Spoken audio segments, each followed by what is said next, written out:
The sons of wisdom are the church of the just, and their generation, obedience and love. Children, hear the judgment of your Father, and so do that you may be saved. For God hath made the Father honorable to the children, and seeking the judgment of the mothers, hath confirmed it upon the children. He that loveth God shall obtain pardon for his sin by prayer, and shall refrain himself from them, and shall be heard in the prayer of days. And he that honoureth his mother is as one that layeth up a treasure.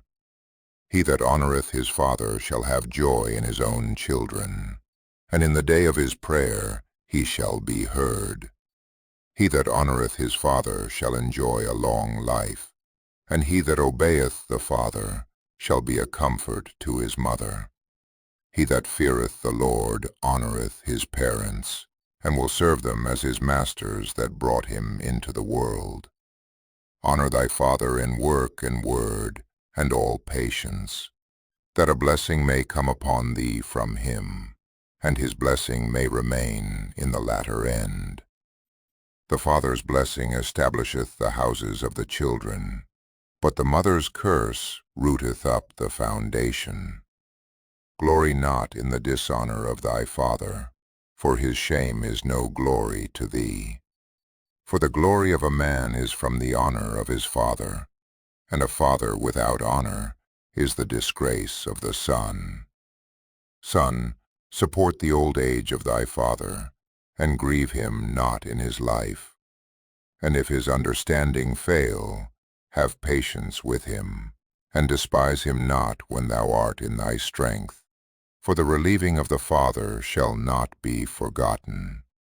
For good shall be repaid to thee for the sin of thy mother. And in justice thou shalt be built up. And in the day of affliction thou shalt be remembered, and thy sin shall melt away, as the ice in the fair warm weather.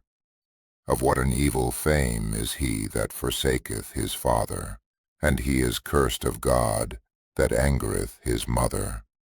My son, do thy works in meekness, and thou shalt be beloved above the glory of men.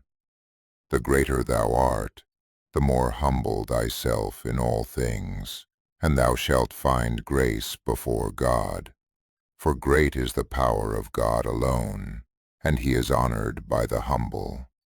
Seek not the things that are too high for thee, and search not into things above thy ability, but the things that God hath commanded thee, think on them always, and in many of his works be not curious. For it is not necessary for thee to see with thy eyes those things that are hid.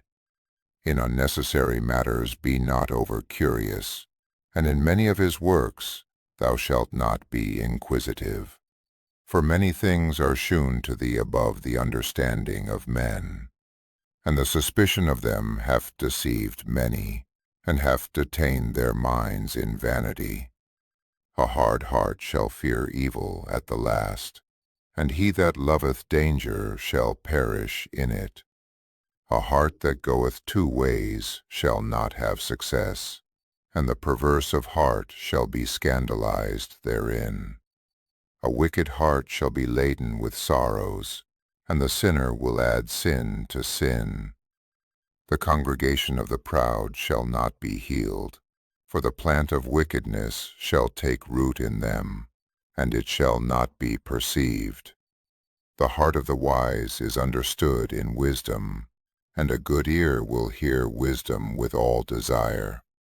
A wise heart, and which hath understanding, will abstain from sin, and in the works of justice shall have success.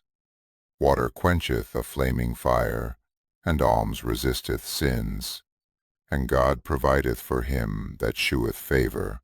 He remembereth him afterwards, and in the time of his fall he shall find a sure stay.